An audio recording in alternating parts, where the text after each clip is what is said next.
उसूल और ज़वाबित हमें बतलाए हैं। आका अलैहिस्सलाम ने फरमाया, देखो पानी तुम्हारे पास आ चुका है, अगर कुफार, सुनिएगा, अगर कुफार भी यहाँ से पानी पीने के लिए आए तो उनको पानी पीने से रोकना नहीं है, उनको पानी पीने देना है, उनको पानी भरने देना है। इंसानियत की तजलील करने के लिए हम नहीं आए, हम तो इलाही कलिमतुल्लाह की सरबुलंदी के लिए आए हैं। हम तो उसके खिलाफ निकले हैं जो दीन इस्लाम के खिलाफ जंग के लिए निकला है तलवार लेकर। हम उसके लिए तो नहीं निकले जो घरों में बैठे हुए कि हम उनके घरों में जाकर जो है वो हमले करें और इज्जतें लूटते रहें जिस तरह के कुफार करते हैं। कल दूर न जाए, आपके कुर्ब में कश्मीर में जो हमारी बच्चियों के साथ जुल्म और ज्यादतियां हुई हैं, या बर्मा के अंदर जो मुसलमानों में जुल्म और ज्यादतियां हुई हैं, या वस्ती एशिया मुमालिक में हम जब चले जाएं तो अफगानिस्तान के अंदर जो कुछ इन्होंने किया है, फतुहात के नाम पर जो इन्होंने जुल्म और ज्यादतियां की हैं, रसूल अरब व अजम तकरीबन 1450 साल पहले ये फरमा रहे हैं, औरतों के ऊपर तलवार नहीं उठानी। जो औरतों के ऊपर तलवार नहीं उठाने दे रहे वो किसी बच्ची को तकलीफ किस तरह दे सकते हैं? इनके जंगों के कोई उसूल नहीं है, इनके पास कोई उसूल और ज़वाबित नहीं है जो हमारे दीन इस्लाम के पास उसूल और ज़वाबित हैं। रसूल कायनात सल्लल्लाहु अलैहि वसल्लम की मैं आपको बताता हूं कि दुश्मनों के साथ मेरे नबी बाहैसियत सिपा सालार आज़म, दुश्मनों के साथ मेरे नबी का रवैया किस तरह का था। जब आपने बदर के कैदियों को पकड़ा ना तो उनको रस्सियों के साथ बांध दिया। जब उनको रस्सियों के साथ बांध दिया तो कराहने की आवाज आती थी, जैसे तकलीफ में, शिद्दत में, बुखार में कि बंदे की ना चाहते हुए भी अंदर से आवाजें निकलती हैं, कराहने की आवाजें आ रही थी। तो मेरे नबी ने फरमाया कि ये कौन है? फरमाया कि रिश्ते में आपके चचा लगते हैं, अब इस्लाम कबूल नहीं किया। तो वो शिद्दत, उनके हाथ बांधे हुए रस्सियों के साथ जोर से, तो शिद्दत तकलीफ की वजह से वो कराह रहे हैं। मेरे नबी ने ये नहीं कहा कि उनको छोड़ दो, ताकि अगर मैं कहूंगा तो मेरे सहाबा के दिल में बात ना जाए कि रिश्तेदार को छुड़वा दिया और बाकी जो हमारे रिश्तेदार कुरैश से आए उनके बारे में कोई हुक्म नहीं। हुजूर अलैहिस्सलाम ने जब सुना तो आप वापस चले गए। अगले दिन मेरे नबी ने कहा किसी के कराहने की आवाज ना आई, तो मेरे नबी ने फरमाया कि आज किसी के रोने की, कराहने की आवाज नहीं आ रही। फरमाया या रसूल अल्लाह, हमने उसकी रस्सियां खोल दी, आपको रंज हुआ तो हमने उसकी रस्सियां खोल दी। रसूल अरब व अजम ने फरमाया अगर उसकी रस्सियां खोली हैं तो फिर जितने कैदी पकड़े हैं सबकी रस्सियां खोल दी। कोई करता है अपने कैदियों के साथ गमानता नामोबे। अमेरिका की जेल के अंदर मुसलमानों मुजाहिदीन के ऊपर कुत्ते छोड़े गए और तरह तरह की तकलीफें दी गई। क्या उनका कोई पुरसाने हाल नहीं? उन कैदियों का कोई क्राइटेरिया नहीं है? जुल्म की भी हद होती है। और फिर एतराजात करते हुए रसूल अरब व अजम के खिलाफ किताबें लिख दी इन्होंने, और फिर मुदर्रिसीन उठे और किताबें लिखने वालों ने इनके जवाबात दिए और बताया कि आओ हम तुम्हें जंग के उसूल बतलाते हैं। तुमने तो जहां पर जंगें की, तुमने तो खेतियों को जला दिया, तुमने तो फलदार दरख्तों को उड़ा दिया, तुम बच्चियों को लूट कर ले गए, माल दौलत छीन कर लूट कर ले गए।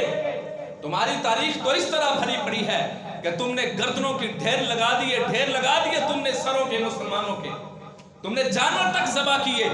लेकिन रसूलुल्लाह सल्लल्लाहु अलैहि वसल्लम ने हमें तो ये दर्स नहीं दिया। है मैदान जंग में, है काफिरों के सामने। आइए मैं आपको उहद के मैदान में लेके जाता हूं।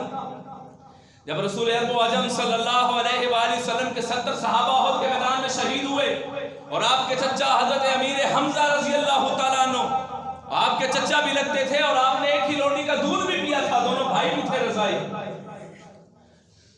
और आपकी मैयत मुबारक को हिंदा, जिसके भाई रिश्तेदार बदर में कत्ल हो गए थे, उसके दिल के अंदर बदले की आग भड़क रही थी। और उसने जब हजरत अमीर हमजा, हजरत वाशी के जरिए, हम उनका अदब के साथ नाम लेके चले जाए कि ओहद में उन्होंने इस्लाम कबूल नहीं किया, लेकिन रसूलुल्लाह सल्लल्लाहु अलैहि वसल्लम का दीन उन्होंने कबूल किया। हम इसलिए हजरत वाशी रजी अल्लाह तआला अन्हु कहते हैं, हम इसलिए हजरत हिंदा रजी अल्लाह तआला अन्हु कहते हैं कि इस्लाम कबूल कर लेने के बाद पिछले सारे गुनाह मेरे नबी ने कहा माफ हो जाएंगे। ان کو پیسے دے کر اور نیزہ دے کر کھڑا کیا ایک غار کے پیچھے سے. جو ہی حضرت حمزہ گزرے سید الشہداء اور کلیجے میں جب وار کیے نا تو کلیجے کو چیر دیا سینے کو. ذرا سوچئے اور سمجھئے دین اسلام کی اتنی قربانیوں کے بعد ہمارے ہاں پہنچا ہے. ہم تو دودھ پیتے ہوئے مسلمان ہو گئے. مولانا نے میرے کانوں میں اذان کہہ دی, ایک کان میں اذان کہی, دوسرے میں اقامت کہی. جب بولنا سیکھا تو ابا نے اور اماں نے اور مسجد کے مولوی نے کلمہ سکھا دیا. کوئی قربانی نہیں دی. یہاں دیکھیے معاملہ دیکھیے, ماجرا دیکھیے, قربانیاں دیکھیے, انصاف دیکھیے. کلیجہ چاک کیا اور اندر سے کلیجے کو نکال کے کلیجے کو چبایا غصے کی حالت میں کہ میرے خاندان کے تم نے 3 افراد کو لیا. آنکھیں نکال دی. مسلح کرنا آئے قربان جاؤں. میرے نبی نے فرمایا دیکھو اس کو قتل کرنا اللہ کی رضا کے لیے. ان اللہ اشترى من المؤمنین انفسهم اموالهم بان لهم الجنہ. اللہ نے مومنین کی جانوں کو خرید لیا ہے مال کے بدلے میں. اللہ نے مومنین کو جنت کے بدلے میں جنت دے کے خرید لیا ہے, مال کے بدلے میں اور جان کے بدلے میں. اللہ کے راستے میں قتل کرو اور قتل ہو جاؤ. اور پھر میرے نبی کائنات صلی اللہ علیہ وسلم نے فرمایا میں تو یہ چاہتا ہوں, سرکار دو عالم یہ چاہتے ہیں. آج درباری ملا جہاد کا نام لینے سے ڈرتے ہیں کہ کہیں ہم سے ہمارے منسٹر ناراض نہ ہو جائیں. پورا قرآن جہاد کے ساتھ بھرا پڑا ہے. کس طرح انکار کر سکتے ہو؟ ناجینا جہاد کی بات نہ کریں, ناجینا امن کی بات کریں. امن کا طرف سے بھی قرآن کہہ رہا ہے, اللہ نے جہاد کی بات کی ہے, اللہ کے نبی نے جہاد کی بات کی ہے اور اس پیک لیول پہ بات کی ہے. سنیے میرے نبی نے فرمایا میری چاہت یہ ہے میں اللہ کے راستے میں شہید ہو جاؤں, ثم احیا پھر زندہ ہوں, ثم اقتل پھر شہید ہو جاؤں, ثم احیا پھر زندہ ہوں, ثم اقتل پھر میں شہید ہو جاؤں, ثم احیا پھر میں زندہ ہوں, ثم اقتل پھر میں یہی سلسلہ چلتا رہے. بتائیے نبی دو عالم صلی اللہ علیہ وآلہ وسلم کی یہ خواہش عظمیٰ ہے کہ میں اللہ کے راستے میں شہید ہو جاؤں, زندہ ہو جاؤں, شہید ہو جاؤں, زندہ ہو جاؤں. صحابہ اکرام رضوان اللہ علیہ مجمعین کے اندر شہادت کا جذبہ اتنا زیادہ تھا کہ وہ اپنے آپ کو شہید ہونے کے لیے, قربان کرنے کے لیے بالکل تیار پڑے رہتے تھے. ہاتھوں میں کچھ بھی نہیں ہوتا تھا لیکن نکل جاتے تھے. کوئی اسلحہ نہیں ہے, کوئی پاور نہیں ہے, ظاہراً جس کو ہم پاور کہتے ہیں, کوئی ویپن نہیں ہے ہمارے پاس. لیکن وہ اقبال نے کہا نا بے خطر کود پڑا آتش نمرود میں عشق, عقل ہے محو تماشائے لبے بام ابھی. اور اقبال نے کہا کہ کافر ہے تو شمشیر پہ کرتا ہے بھروسہ, مومن ہے تو بے تیغ بھی لڑتا ہے سپاہی. یہاں پر مسلمان بے تیغ لڑے ہیں بدر میں, بے تیغ لڑے ہیں مسلمان بدر میں اور لڑ کے دکھایا ہے کہ اسلحہ کے بغیر بھی لڑا جاتا ہے. جب مومن کے اندر عشق ہی نہیں ہے تو اسلحہ موجود بھی ہو, ایٹمی پاور بھی ہو, تو پھر لڑا نہیں جاتا. یہاں پر لڑا جاتا ہے عشق کے ساتھ, یہاں پر لڑائیاں ہوتی ہیں ایمان کے ساتھ, یہاں پر اندر کی گرمائش جو عشق کی ہوتی ہے نبی پر مر مٹنے کے لیے اس کے ساتھ لڑا جاتا ہے. مسلح کر دیا. دیکھیے نبی کائنات صلی اللہ علیہ وسلم کو کیا بدر کے میدان میں کافروں کی میتوں پر عبور حاصل نہ ہوا تھا؟ کیا 70 کافر نہیں مارے؟ لیکن میرے نبی نے کسی کافر کی انگلیاں نہیں کاٹی, کسی کافر کی آنکھیں نہیں کاٹی. ارے جو یہودی کا جنازہ دے کے کھڑے ہو جائیں اور وہ کہیں کہ ایک انسان کے احترام میں کھڑے ہوا جاتا ہے, وہ کسی کافر کی میت کے ساتھ مسلح نہیں کر سکتے. مسلح کہتے ہیں ٹکڑے ٹکڑے کر دینا. حضرت امیر حمزہ کی انگلیاں کاٹ دی گئی, آپ کی آنکھیں نکال دی گئیں, آپ کے کان کاٹ دیے گئے. رسول کائنات صلی اللہ علیہ وسلم اپنے رضائی بھائی اور چچا حضرت حمزہ کی تلاش میں نکلے. زندوں میں تلاش کیا نہ ملے, زخمیوں میں تلاش کیا نہ ملے, لیکن جب شہیدوں میں دیکھا دادی شہیدوں میں بھی نہیں مل رہے. حضور نے فرمایا مجھے احد کے شہداء پر لے کے چلو. جب جا کے دیکھا پاؤں کی انگلیوں سے پہچانا یہ میرے چچا ہیں. زارو قطار روئے, زارو قطار روئے. میرے نبی نے فرمایا جو کسی دیکھو اس کی جان ختم کرنا بس یہاں تک. اور پھر آؤ میں آپ کو اپنے نبی کی ایک اور بات بتاتا ہوں. میرے نبی نے فرمایا اس کو تکلیف دے دے کر نہ مارنا, یک بار کی اس کی گردن اڑا دینا. چل جائے کہ ہمارا دشمن ہے, ہماری دشمنی بھی اس کے ساتھ اللہ کے لیے ہے, ہماری دوستی بھی ان کے ساتھ اللہ کے لیے ہے. من حب للہ و بغض للہ. فرمایا کہ مومن کون ہے؟ مومن وہ ہے جو کسی کے ساتھ محبت کرے پھر بھی اللہ کے لیے, کسی کے ساتھ نفرت کرے پھر بھی اللہ کے لیے, کسی کو مال دے تو اللہ کی رضا کے لیے, کسی کو مال نہ دے تو اللہ کی رضا کے لیے. میرے بھائیوں آپ کی آنکھوں سے آنسو نکلے. آپ کی حضرت صفیہ آئیں, آپ کی بہن. فرمایا بہن آپ نہ دیکھو, آپ سے آپ کا بھائی نہ دیکھا جائے گا. فرمایا یا رسول اللہ اگر آپ نے دیکھ لیا ہے تو میں بھی دیکھ لوں گی، میں بھی آپ کی بہن ہوں، میں بھی دیکھ لوں گی، میں بھی اپنے بھائی کو دیکھ لوں گی۔ اس وقت نبی دو عالم صلی اللہ علیہ وآلہ وسلم کو صحابہ نے کہا یا رسول اللہ آپ دعا کریں ان کے لیے۔ احد کے میدان میں حضور علیہ السلام نے جب دعا کی، ایسا سپہ سالار کہاں پر آئے گا جس نے میرے نبی کے چچا کو شہید کر دیا، جس نے 70 صحابہ کو شہید کر دیا، اور میرے نبی کے دندان مبارک شہید ہوئے، میرے نبی کے سر مبارک کے اندر خود گھس گئی اور وہاں سے خون نکلتا تھا۔ حضرت فاطمہ بھی پریشان، حضرت علی بھی پریشان، حضرت ابو بکر صدیق بھی پریشان، حضرت عمر بھی پریشان، حضرت طلحہ بھی پریشان، حضرت قتادہ بھی پریشان۔ اور یہ صحابہ ہے کہ رسول اللہ صلی اللہ علیہ وسلم کی جب یہ افواہ پھیلی کہ حضور شہید ہو گئے، ہوا کیا تھا؟ حضور احد کے میدان میں کھڑے ہیں۔ ہم آپ کو پتہ ہے شروع میں ہم جنگ جیت گئے تھے، یک بار کی حملہ ہوا، کافروں کے پاؤں اکھڑ گئے، وہ بھاگ گئے، 70 کو ہم نے گرا دیا۔ اور وہ جو درہ تھا وہاں پر کمانڈر حضرت خالد بن ولید اسلام سے پہلے بھی کمانڈر ہی تھے، اسلام کے بعد، اسلام قبول کرنے کے بعد بھی کمانڈر ہی تھے، انہوں نے وہاں سے حملہ کیا تھا، اسلام قبول نہیں کیا تھا۔ حضرت عبداللہ بن جبیر جو وہاں پر کھڑے تھے، ان کو رسول کائنات نے کہا تھا 50 تیر انداز۔ یہ حکمت دیکھیں اوپر سے حملہ کرنے کی۔ آج بھی لوگ سیاچین پر قبضہ کرنے کی کوشش کرتے ہیں، کارگل کی پہاڑیوں پر قبضہ کرنے کی کوشش کرتے ہیں۔ وہ اسرائیل نے ملک شام کی اوپر والی پہاڑیوں پہ قبضہ کیوں کیا ہوا ہے؟ اس وجہ سے کہ اوپر ہم ہوں، نیچے والوں کو دبانا آسان ہو جاتا ہے۔ یہ چیزیں انہوں نے ہمارے نبی دو عالم سے سیکھی ہیں۔ حضور نے فرمایا تھا وہ اوپر والی جگہ جب تم دیکھو اگر ہم جنگ ہار بھی گئے، ہمارے جسموں کو پرندے نوچ کر ہمارے گوشت بھی کھا کے اڑ گئے، تم نے وہاں پہ وہ درہ نہیں چھوڑنا۔ لیکن وہاں پر یہاں پر کچھ کمی آپس میں اختلاف رائے ہو گیا کہ مسلمان ہم تو جنگ جیت چکے ہیں، چلیے ہم بھی مسلمانوں کی مال غنیمت اکٹھا کرنے میں کوشش کرتے ہیں۔ 35 صحابہ نیچے اتر آئے، 15 وہیں پر رہے، لیکن جب درہ خالی دیکھا حضرت ابو سفیان اور حضرت خالد بن ولید رضی اللہ تعالیٰ نے وہاں سے پیچھے سے حملہ کیا۔ مسلمان یک بار کی سنبھل نہ سکے، پاؤں اکھڑ گئے، مسلمان آگے پیچھے ہو گئے، اوپر سے تیر برس رہے ہیں، پاؤں اکھڑ گئے، اور ادھر سے زیادہ پاؤں اس چیز نے اکھڑے کہ رسول کائنات صلی اللہ علیہ وآلہ وسلم نعوذ باللہ شہید ہو گئے ہیں۔ جب یہ خبر احد کے میدان میں پھیلی نا تو ایسے سب پہ جمود چھا گیا، ایسے سب پہ سکوت چھا گیا، خاموشی چھا گئی۔ ایک صحابی تھے، 2 صحابی بیٹھ کے رو رہے تھے، تیسرے صحابی نے کہا بھائی کیا ہوا؟ کہا جی جن کے لیے لڑنا تھا وہ ہی نہیں رہے تو اب لڑائی کا کیا فائدہ؟ دوسرے صحابی کا جواب سنیے گا، جن کے لیے لڑنا تھا وہ ہی نہیں رہے اب لڑ کے کیا فائدہ؟ تو وہ جو صحابی تلوار پکڑے ہوئے تھے فرمایا جن کے لیے لڑنا تھا وہ نہیں رہے تو تم زندہ کر کے کیا رہو گے؟ تم بھی ان کے لیے لڑتے ہوئے مرتے ہوئے اللہ کے پاس پہنچ۔ یہ جذبہ تھا احد کے میدان کے اندر۔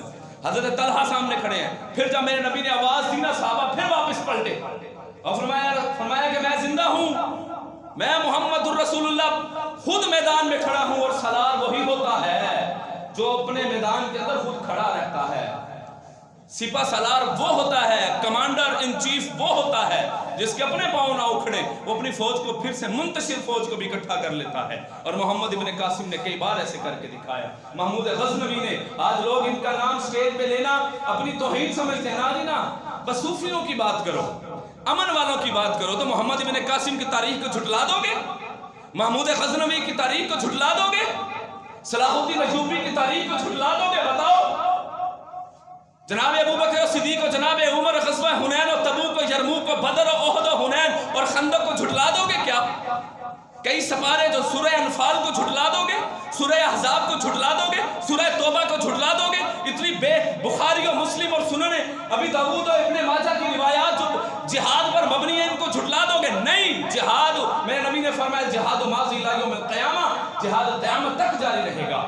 میرے بھائیوں انہوں نے کہا کہ جو اپنے شیر ہوتے ہیں ان کو نہ مارو وگرنہ کتے بھی تمہارے اوپر حملہ کر دیں گے۔ آج ہم نے اپنے ہی شیروں کو اٹھا کے پابند سلاسل کرنا شروع کر دیا ہے تو کافر ہمارے اوپر چڑھ دوڑا ہے، وہ ہمارے اندر سے موت۔ نبی کریم صلی اللہ علیہ وسلم نے صاحب فرمایا، پوچھا کہ یا رسول اللہ مومن بھی ہوگا اور ذلیل بھی ہوگا، ایک زمانہ آئے گا کہ مومن بھی ہوگا اور دبا ہوا بھی ہوگا، بات کیا ہے؟ فرمایا کہ اس وجہ سے کہ اس وقت مومن موت سے ڈرنا شروع ہو جائے گا، موت کا ڈر ہمارے دل کے اندر آ جائے گا۔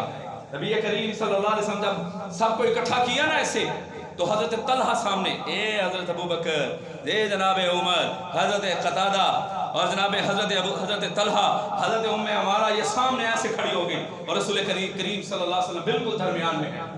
अब वो तीर चला रहे हैं, सुनिएगा, तीर आता है, हजरत तलहा अपने हाथ से पकड़ते हैं, इधर से तीर आता है रसूल कायनात की तरफ, इधर से हाथ से पकड़ते हैं।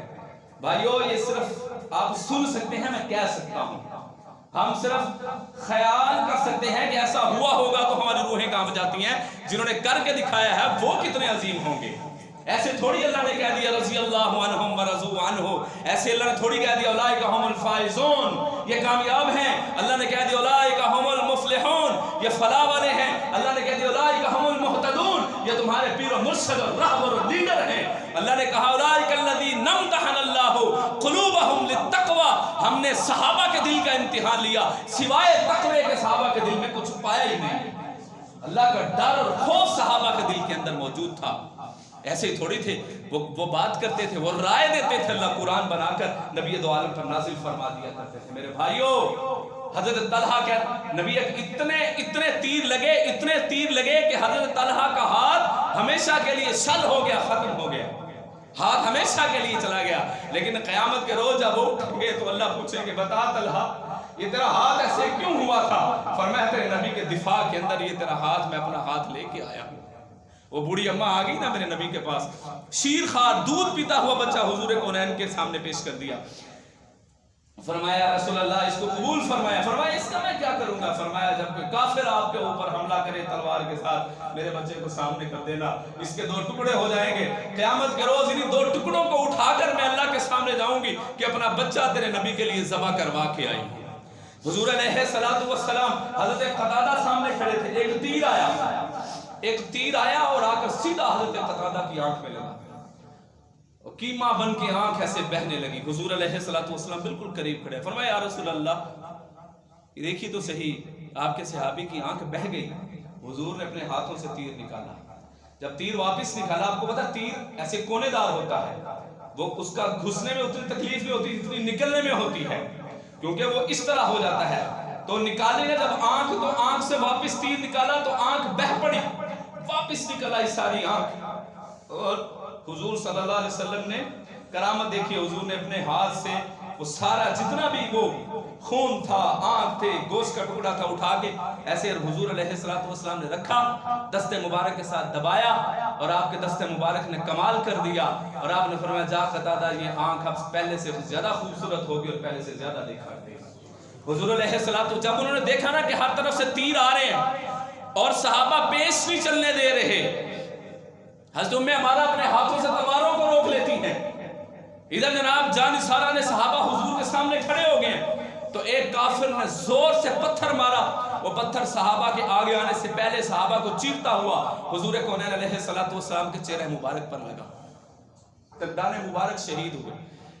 दंदाने मुबारक शहीद होने, काफिर भी ये समझते थे कि शायद ये दोनों दांत टूट गए थे, खला हो गया था, नहीं ऐसे नहीं हुआ था, बल्कि जब यहाँ पे दंदाने मुबारक पे लगा ना पत्थर, तो वो जब जड़ों को लगा तो वहां से खून निकलना शुरू हो गया, लेकिन दंदाने मुबारक के ये वाले हिस्से में थोड़ा थोड़ा पोरा टूट गया। साहबा कहते हैं कि हुजूर जब यहाँ मुस्कुराते थे तो टूटे हुए दांत ने हुजूर की खूबसूरती में और भी इजाफा कर दिया। दंदाने मुबारक शहीद हुए और खोद नीचे घुस गई और हुजूर नीचे गिरे। जब हुजूर अलैहिस्सलातु वस्सलाम नीचे गिरे तो आपने लोहे की खोद पहनी हुई थी, जब नीचे गिरे तो उसकी कड़ी आपके सर मुबारक में घुस गई। जब निकाला, खून निकला, तो आप अलैहिस्सलातु वस्सलाम ने पहला सवाल जो किया, आपने फरमाया फातिमा किधर है, मेरी बेटी फातिमा किधर है। आज तो बेटियों को याद नहीं किया जाता ना। हुजूर अलैहिस्सलातु वस्सलाम के दंदाने मुबारक शहीद हो रहे हैं और आपके सर मुबारक के अंदर खोद चुभी हुई है और खून निकल रहा है। फरमाया फातिमा किधर है। जब हजरत फातिमा तो ज़हरा रज़ी अल्लाह अन्हा वो भाग कर गई, फरमाया या रसूल अल्लाह आज हमारी आजमाइश, आप कहते थे ना तुम्हारे ऊपर आजमाइश आई थी, अब इससे बड़ी आजमाइश क्या होगी। आप गई और आपने खजूर की छाल को जलाया और वहां से वो जो खाक थी वो लाके जख्म को भर दिया। हजरत अली अपनी ढाल को उठाते और पानी भर भर के हुजूर के जख्म को साफ करते थे। रसूलुल्लाह सल्लल्लाहु अलैहि वसल्लम ने जब ये सारा मंजर हुआ, कफार भाग गए और आप उहद के मैदान में सहाबा पर तशरीफ ले गए। आका अलैहिस्सलातु वस्सलाम को सहाबा ने कहा या रसूल अल्लाह आप इनके लिए बद्दुआ करें। हुज़ूर अलैहिस्सलाम ने हाथ उठाया और आपने पता क्या कहा था? ऐसा कोई सालार आएगा, फरमाया अल्लाहुम्मा हदी कौमी फ़इन्नहुम ला यअलमून, ए अल्लाह मेरी कौम को हिदायत दे, ये नहीं जानते कि मैं मोहम्मद मुस्तफ़ा कौन हूँ। आज पर फातिह आलम हो जाए, फातिह आलम तो आया ही कोई नहीं है ना, कोई एक रियासत का फातिह हो जाए तो पिछले सारे बदले लेने शुरू कर देता है। हज़रत अबू सुफियान जिनकी वजह से 70 सहाबा शहीद हुए, रसूल कायनात सल्लल्लाहु अलैहि वसल्लम ने ना उन्हें माफ किया बल्कि ये कहा कि जो अबू सुफियान के घर में पनाह ले मैं उसको भी माफ कर दूंगा। ये मेरे भाइयों, ऐसा सिपा सालार कहां से आएगा जिनके कदम नहीं लड़खड़ाए, जिन्होंने सहाबा को मुनज़्ज़म किया, जिन्होंने सहाबा की सफबंदी की, जिन्होंने जंग लड़ना सिखाया, जिहाद करना सिखाया, और सिर्फ किसके लिए? फरमाया अल्लाह की रजा के लिए लड़ना है। आइए मैं आपको एक बड़ी वहीद वाली हदीस सुनाता हूँ, मेरे जहन में आ गई आपकी बरकत से।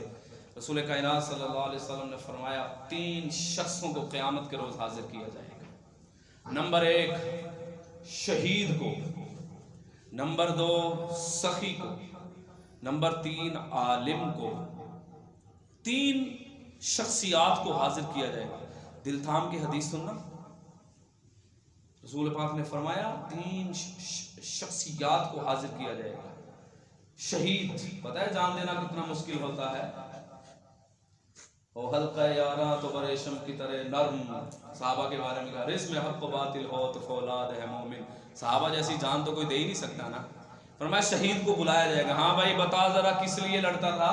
फरमाया अल्लाह आपके लिए, आपकी रजा के लिए, आपकी दीन की सरबुलंदी के लिए, आपके नबी के लिए, कुरान के लिए, दीन के लिए लड़ता था। फरमाया झूठ बोलते हो, झूठ बोलते हो, तुमने तो अपनी बहादुरी और वावा के लिए लड़ा।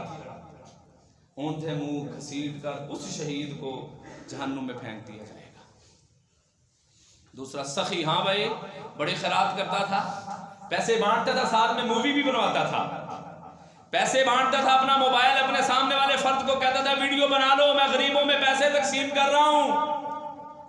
हाँ, फोटो खिंचवा के अगले दिन सारे अखबारात में लगा के ऑफिसर्स के टेबल पे पहुंचाता था ताकि पता चले कि मैं बड़ा सखी हूं, मैं बड़ी देगे चढ़ाता था, मैं गरीबों को खाना खिलाता था बता के, ताकि पता चले कि मैं सखी हूं। हाँ भाई क्यों सखावत करता था? याला तेरे गरीब बंदों में तकसीम करता था। फरमाया नहीं, तू तो अपने शोहरत के लिए करता था। ऊंधे मुंह के सीट का जहन्नुम में फेंक दिया जाए। फिर आलिम, हाँ भाई बड़ी तकरीरें करता था, बड़ी तो तू जब तकरीर करके जाता था पीछे बल्ले बल्ले हो जाती थी, फलां आलिम आया था जनाब, ये कर गया, वो कर गया, फटे बन गया, ये कर गया, वो गया। हाँ भाई किस लिए? अल्लाह तेरे दीन को फैलाने के लिए। अच्छा, अगर दीन को फैलाने के लिए था तो वो 50,000 तय किस लिए करता था? वो 25,000 तय किस लिए करता था कि पहले मेरे अकाउंट में भेजो फिर मैं तकरीर करने के लिए आऊंगा? वो किस लिए था? तो वो तो तू दीन बेचता था। मैं अपने पेटी भरावां के खिलाफ बोल रहे हैं और हक बोल रहा हूं। वो आलिम जो पैसा लेकर अल्लाह के दीन की तबलीग करते हैं वो तबलीग नहीं है, वो तेरे ज़बान की गुफ्तार तो हो सकती है, तेरे अल्लाह के दीन की तबलीग नहीं हो सकती। वो तेरे रट्टे रटाए अल्फाज तो हो सकते हैं, अल्लाह के दीन की तबलीग नहीं हो सकती। वो रट्टे रटाए अशार तो हो सकते हैं, अल्लाह के दीन की तबलीग नहीं हो सकती। वो तेरा ये कहना कि मैं ये खाना खाऊंगा और मैं ये कहूंगा कि मैं फुला गाड़ी पे आऊंगा और मैं ये कहूं कि मेरे साथ इतने बंदे भी होंगे, ये तो तू दीन बेच कर आ गया। अल्लाह ने फरमाया जो अल्लाह का कुरान बेचेगा क़यामत के रोज उनके चेहरों पर गोश्त नहीं होगा। अल्लाह का कुरान बेचने वाले आज सामने आए, अल्लाह का दीन बेचने वाले, अपने आप को आलिम अल्लामा फहामा कहलाने वाले। सुनिए इस हदीस मुबारका को, बल्कि पढ़ी होगी उन्होंने लेकिन लोगों में बयान नहीं करते। बयान करने के लिए जिगरा चाहिए, बयान करने के लिए अपने आप के अंदर एक हौसला चाहिए। फिर एक और रिवायत मेरे ज़हन में आ गई, नबी करीम सल्लल्लाहु अलैहि वसल्लम ने शाह फरमाया जब जहन्नुम की आग को जलाया जाएगा तो जहन्नुम की आग को जिससे भड़काया जाएगा वो नाम लेवा मुल्ला होंगे। मुल्ला की अज़ा और है, मुजाहिद की अज़ा और, वो बात और है। जैसे लकड़ियां नीचे लगाई जाती हैं ऐसे जाहिर बज़ाहिर उलमा नजर आते हैं, हकीकत में कुछ और है, उनको नीचे लगाया जाएगा। नीचे लगा के फिर आग को भड़काया जाएगा। अल्लाह करे कि हम में से कोई जो कैटेगरी मैंने बतलाई है इनमें से हम में से कोई ना हो, बल्कि हम उनमें से हों कि जिनके बारे में नबी ने फरमाया जब शहीद होता है तो पहला कतरा आंसू का नीचे गिरने से पहले वो अपना मकाम जन्नत में देख चुका होता है, अपने रब से मुलाकात कर चुका होता है। बल्कि हम वो आलिम हों जिनके बारे में मेरे नबी ने फरमाया अल उलमा वरसतुल अंबिया, उलमा अंबिया के वारिस हैं। हम वो कुरान पढ़ने वाले हों जिनके बारे में मेरे अल्लाह ने कहा क़यामत के रोज़ अल्लाह कहेगा कि दर्जात चढ़ता जा जन्नत के ऊपर, जो आखिरी तेरी आयत होगी वही तेरा मकाम होगा। तो मेरे भाइयों, नबी करीम सल्लल्लाहु अलैहि वसल्लम ने हमें जंग करना भी सिखाया है और जंग में ठहरना भी सिखाया है। मेरे नबी करीम सल्लल्लाहु अलैहि वसल्लम ने फरमाया सूरह अनफाल की आयत है कि मोमिन जो है वो मैदान जिहाद से भागता नहीं है, वो सीसा पलाई दीवार बन के सामने खड़ा होता है। तो मेरे भाइयों, नबी करीम सल्लल्लाहु अलैहि वसल्लम के बताए हुए तरीकों को आप खुद पढ़ें। ठीक है, हमारी जिम्मेदारी अल्लाह ताला ने लगाई हुई है, आप हमारी बात पे जो है वो यकीन करते हैं। और मैं अल्हम्दुलिल्लाह ये कोशिश करता हूँ कि मैं जब तक मेरी किसी हदीस पर तहकीक ना हो जाए मैं उस वक्त तक उसको मिंबर रसूल पर बयान नहीं करता। और फिर आप लोगों का भी ये जिम्मा बनता है कि मैं अगर पौना घंटा तकरीर करके उठा हूँ, अगर कोई बात आपके ज़हन में आ गई है तो आप पूछे मुझसे, मेरा गरेबान पकड़े, मौलवी साहब कित्थों पढ़ के आए हो। जब हमने ये पूछना शुरू कर दिया ना तो मौलवी सारे ठीक हो जाएंगे, पता है पढ़ के जाना है, तैयारी करके जाना है, कच्ची बात नहीं बयान करनी। और आप खुद भी मुताला करें। नबी करीम सल्लल्लाहु अलैहि वसल्लम ने फरमाया दो चीज़ें अगर मेरी उम्मत थाम लेगी वो गुमराह नहीं होगी, कुरान और हदीस। ये दोनों चीज़ों को हमने छोड़ दिया। अल्लाह करे अल्लाह मुझे और आपको अमल करने की तौफीक अता फरमाए।